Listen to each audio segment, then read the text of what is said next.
Hello everyone, this is the LEGO Star Wars Imperial Conveyex transport set. It represents the rail crawler from the big train heist scene in the Solo movie.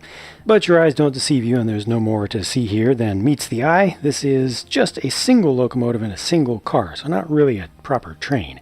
There are some nice features here, with the locomotive actually containing a continuous band of track pieces going all the way through the whole thing, all the way out to the very back of it. You can see the rear wheel back here, and that's all just a continuous run, and all of that continues down to the ground and goes all the way through. So that's a pretty generous use of those parts, although that kind of precludes the use of most of the interior space here. They also have the opening port on the front. You can kind of try to stick a figure down in there if you want. They have just a small hinge to allow you to attach a blaster to it. I suppose this lets you imagine that there's a figure in there holding the thing. But there is some legitimate minifigure seating space in this on either side, with one figure being able to sit here and one over here. These are just mirrored. Ideally, I would have wanted to see at least two of these cargo cars to really consider it a train, so with the inclusion of only one, this one better be good. This opens up nicely, and you get a decent amount of cargo space in there, with these individual spots to hold on to the coaxium vials or containers there. So you get 4 of those in total, plus a little extra space inside for more figures. They also have the ladder going up to the hatch, the top hatch, which opens up right here. And they have a little perch down below. It's a little bit hidden to allow you to pose a figure just sticking his head out. They also have the rear gunner position, and this is supposed to be mostly an anti-air turret, but it's not able to angle up and down. It just swivels around 360 degrees, and when it's facing forward, well, it's obviously going to shoot right through the head of this guy who's supposed to be on the same team. They give you an easy option to rectify that situation, though, by simply moving the turret to the front, to the locomotive, and then turning all of this around. You need to redo the coupling to the other side, which is not that big of a deal. Just move a single piece, slot that on back over here, and now the hatch will open backwards. That also has the additional positive effect of allowing you to have a figure facing towards the front of the train, which makes a little bit more sense if you're going to have an assault coming from here. But then, you know, your good guys have to worry about being shot from the front and the back, so maybe they do something like this. This whole section rolls easily as it's on wheels with rubber tires, and they're small enough and placed such that you don't see them very much. One other thing I should point out is that the train can be tilted, and I believe this is by design, over to one side, just a bit. It's not significant, but it is good. It's a lot better than nothing, and I think it looks really good on display that way. At least from one side. This set is designed to work with the AT hauler, which is sold separately, but it doesn't work like you see in the movie. You don't connect wires or ropes. Instead, you just go directly up to the thing and just grab the car and take it away.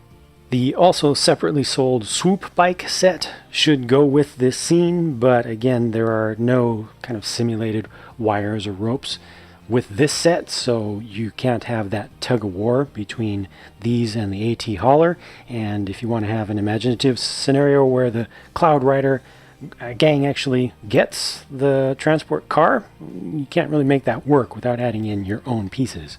The Conveyex transport comes with the special train heist versions of young Han Solo and Chewbacca, and Chewbacca's goggle printing is just a little bit offset to one side here, and his eyes look even bigger than they normally do with this form of minifigure, the modern generation. So it looks a little bit more comic to me. You do get an alternate face for Han. That's a really good one there. That's a very useful one that makes sense to me. And Chewbacca, as usual, gets no print for his torso whatsoever. Doesn't need it, though, because he always has the large molded piece over it, so nothing really missing there. Set includes 2 identical range troopers, and I think these guys look great. Very good prints, nice head molds, and I really like the copper visor stripe. And they also include this small little insert as a cloth piece to give them the protection for their necks. and it just goes between the head and the torso. Yeah, these are very nicely done. These look very, very massable to me, and they just are a proper translation of this design into Lego minifigure form. I think they've got some of that bulk. You don't get the extra bulk in the legs, but I think that's okay. It's just part of the kind of super deformed style of Lego minifigures, with the heads being extra large, and the prints on the backs of the torsos are great as well. Very, very nicely, finely detailed. Only thing I don't appreciate here is the continued use of the Jango Fett angry clone faces. But you knew that was coming. Last up, here's one new solo edition Imperial Gunner with the gunmetal gray colored torso, hip, and leg pieces, and some pretty good printing on top of that. He gets the dark brown colored hands to represent gloves, and all the printing is good. He also gets another one of those small neck cloth pieces as an insert there, and that's just the exact same cut as you saw on the Range Troopers. It's simply done in black here. Another good figure, and underneath they mixed things up a little bit compared to the Death Star Troopers. I think was the main use for this head, just a single face on it, but yeah, at least it's something appropriate, I think. I really like the rail crawler concept and execution in universe in the Solo movie. I think it's going to be one of the more long-term memorable things to come out of that film, but it's very difficult to capture the awe of that snaking motion and interesting tilting setup that they had, in the scenes as they went through the mountains, when you only have a single locomotive and a single car here.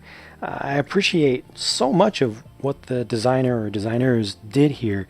So much of it is done really well. The shaping of the car, even most of the shaping of the locomotive, there is that gap there, but it honestly didn't bug me that much because there are no bright colors behind it. I love the fact that the track goes all the way through the whole thing, but I feel like that wasn't necessarily necessary. I would have preferred some compromises, some pretty deep compromises on engineering to get a second car, even if each of the cars had to be smaller and less detailed on the inside. I feel like that just would have worked out better for a lot of folks. Everybody always wants more than one car on any train-like thing, and it was just so important to this in particular to have multiple cars because it had so many, and that's really what made it so interesting to look at. Also, having multiple cars would make it a lot easier to play with this, with the realistic movie scenarios of having people crawling around on the top and also on the sides of the cars, because as it is right now, it's really cramped up there, as I showed. As soon as you have a couple figures up top, especially with the gun emplacement, no matter where you put the turret, it just doesn't leave you with a lot of space to really play there. So there are a lot of things that are definitely done well here. Some of them I could have done without to just get that second car.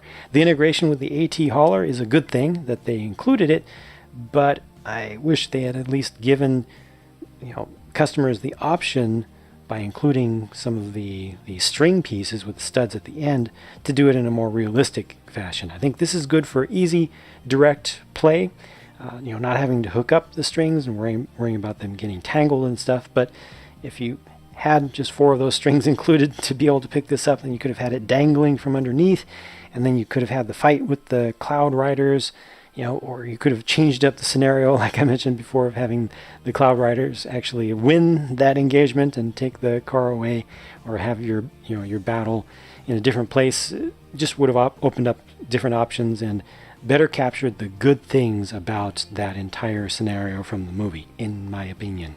Also, the value for your money on this set is not very good. When you look at the price to part ratio, you especially have to consider the fact that 77 of these pieces are just individual links for the tread, most of which you don't ever see. You just see that little bit sticking out there, see a little bit in the back, and the rest does stuff, but doesn't contribute to the amount of play really that you get here. You could have gotten away with just having a large wheel in the back, and I think that a lot of kids would have been plenty happy with that. And you take off 77 from this, or take off even half of that just to balance against the handful of larger pieces that actually increase the value on the price to part basis, and you just have something that I don't think is quite worth what you have to pay for it. I hate to be negative, especially when there are so many cool things here, but I have to be honest with you about my feelings, so there you go. Thanks for watching the video. I'll talk to you again soon.